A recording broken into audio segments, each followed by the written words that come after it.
Aboriginal and Torres Strait Islander viewers should exercise caution when watching this program, as it may contain images of deceased persons. Lorrae, also known as Candice Lorrae, is a powerful Indigenous singer, songwriter and producer. Starting her career from a young age, Ulla has released 2 albums and multiple singles, performing across Australia by the age of just 24 to become the multiple award-winning artist that she is today. My sister is also loved.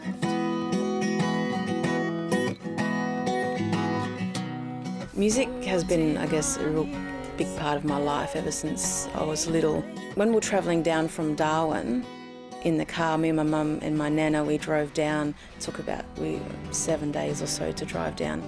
Mum seen some junk on the side of the road and she stopped and she looked in there and she found a tape of Whitney Houston's Bodyguard. Gee, that was so long ago, wasn't it?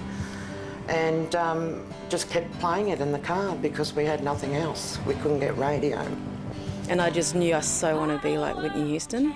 And once we got to Perth, that's all I ever thought about was singing. And I remember the very first, Student of the Week award that I'd won when I was in year 2. And Ad had asked me, what I want to be when I grow up. And from then I was writing singer. Uwarlin was the very first band that I was a part of when I was 17. Jessie Lloyd from the group, who's now my sister-in-law, she approached me at Ab Music and asked if I'd like to be a part of it. So it was a full front line of girls singing, backed by a band. It was a really big experience for me, touring and learning the ropes of the industry at 17. I got a call from a lady in Melbourne called Colleen Zulian, and she said, look, I'm looking for an established Indigenous artist under 30 that can do this. And I was like, what is it? And she's like, well, there's a world contest in the Ukraine. And we got to Crimea, we had a police escort straight down to the venue where we were performing at. I still know from this day I look above.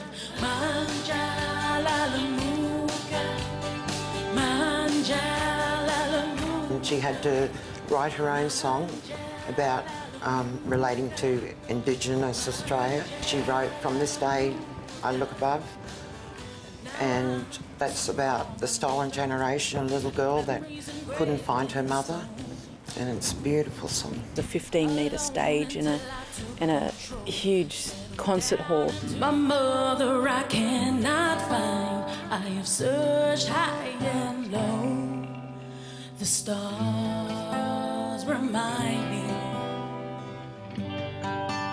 My child, the stars will find me.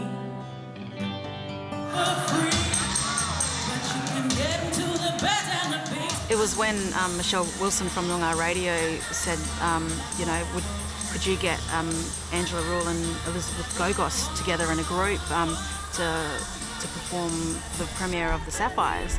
So that was a real big turning point for me when the Marindas kicked off. When I get to help other Indigenous artists, and when I work with kids and I get the kids in the recording studio and I get to record their song and they're like, oh, their faces, when they light up, and seeing their pride and really, just makes me quite emotional sometimes.